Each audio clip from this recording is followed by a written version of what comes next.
How you doing, YouTube? Matt with Massive Beer Reviews back with yet another review. And yeah, it is Porter, or Imperial Porter time in the form of Ballast Point's Victory at Sea. I've actually never reviewed this before. It's kind of weird. It's kind of a beer that I would like to review, which I'm going to do right now. This is actually given to me via like a little small in-person trade. Gentleman named John kind of wrote me out of the blue, and he's local, and he said, "Hey, I have 5 or so year old AleSmith Old Numbskull and Horny Devil. Would you be interested in reviewing them?" And I said, "Hell yeah!" And I showed up and did a little bit of trade action, and just like a nice beer trader, he gifted me this one on top of the other 2 bottles. So thank you, John. Thank you very much. As far as what it says in a bottle, Ballast Point Brewing Company, Victory at Sea, Porter with vanilla. There was some kind of dating code on here, but I can't read it anymore. 10% alcohol by volume. Handcrafted in San Diego, California. Dedicated to craft, baby. Government warning stuff, yada yada yada. That's all there is to it. Yeah, like I said, there's a date stamp. Looks like there's a date stamp on here, but I can't make it out. So I assume it's older. But who knows? There you go. Otherwise, it's cool. Ballast Point stuff is cool. I mean, they don't blow me away, but at the same time, I dig them. So, there you go. Imperial Porter with coffee and vanilla. That does sound quite nice. So let's see what this sucker has. Nice color on it, pour-wise. Definitely looks like a porter more than a stout. I'll give you that much. Going to be almost 3 fingers of super tightly compact bubbles with it. Almost offensively creamy top to it. And color-wise, like I said, it has, you can see through it. You can glean a little bit of color from it, especially in the bottom here. So it's not super dark, but it's definitely dark enough to get my all man bits tingling and stuff. So yeah, let's see what she has in the nose. Huge roasted malts. Huge roasted malts. Definite vanilla there. And I have a hard time picking vanilla up, so it's got to be huge. And definite coffee. It's very what it says. It's, porter and with that roasted malt and vanilla and a coffee. Yeah. Definitely not mincing words there. So yeah, I mean, that's predominantly what's going on. Really no hop presence. Maybe a little bit, but it's that roasted malt is the biggest part in there. Followed by the vanilla, then coffee. I'd say 2/3 roasted malt, 1/3 vanilla and coffee, with vanilla leading the way in that. So yeah, she looks nice. She smells nice. Let's see if she tastes nice. Cheers.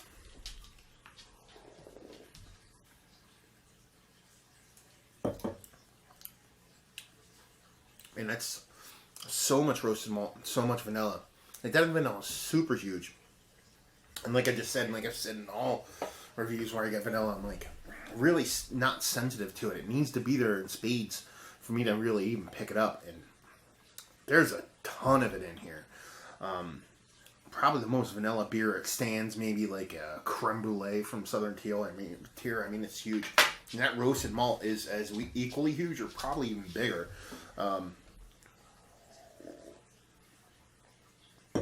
Just gigantic on both of those aspects. Coffee is there, but it's definitely overpowered by the vanilla and by that roasted malt. A little bit of bitterness there.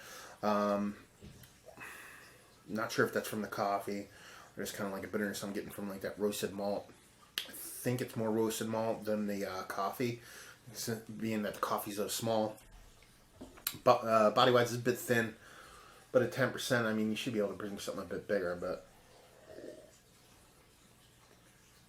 really not much there booze-wise.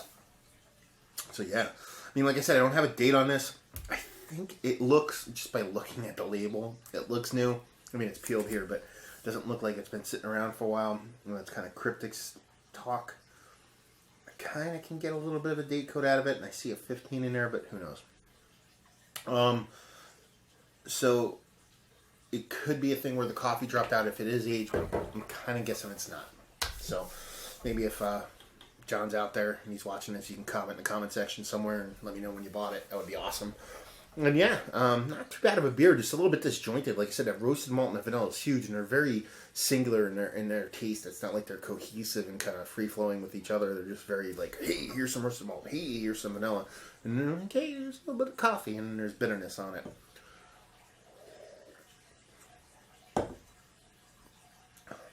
And flip that though. It's roasted or vanilla first, roasted, a little bit of coffee, bitterness on the finish. And a bit thin. Not a bad beer, just kind of a little bit disjointed. I'd actually like to see this with some time on it if it doesn't already have some on there. I think might even things out. Yeah, the coffee might drop out a little bit, but I think I might do it some justice. Rating wise, I give it an 85. 85 overall, just a little bit disjointed for me, just not as harmonic as I'd like it to be. Value and availability, it was given to me. But I know you can get them, I believe you get them in 6-packs, $10 to $12. I could be totally wrong. I forget. I haven't bought it in a long time. Actually, I don't even remember the last time I bought it. I usually get these. People leave them at my house or whatever. It's not a beer I typically purchase. If it's a 6-pack, $10 to $14, I'd give it a 7 on a value scale. Availability, Ballast Point stuff is available everywhere by me. I mean, actually, distribution really kind of just kicked in not too long ago, but now you can pretty much get it anywhere, or a larger distribution, I should say, because they've been around for a bit. So, yeah, on a availability scale, I'll give it like a 9, 8 or 9. So there you go, 85 overall. Decent value and availability depending on where you live and how much it actually costs. So there you go. Victory at Sea by Ballast Point. If you like what you like this beer. If you like roasted malts and vanilla, you'll like this beer. If you like high ABV stuff and well made, like I said, it's a bit disjointed, but there's really not much there negative, except for that bitterness, which, like I said, I think it's more of a roasted malt bitterness than the coffee bitterness. I don't even think it's hop bitterness. Yeah. Either way. You'll see. If you like it, you like it. Pick it up. There you go. That's a kind of weird review. Anyway, another review in the books. Hopefully you guys enjoyed the review. If you did or you didn't, or somewhere in between, please leave a comment in the comment section below. If you like, check us out anywhere else on the internet, you can. On Facebook, Twitter, Instagram, Untapped. Massive Beers in all 4 of those places. And yeah, another review down. So hopefully you guys enjoyed the review. Hopefully enjoying a nice Imperial Porter right now. And hopefully see you next time. Cheers.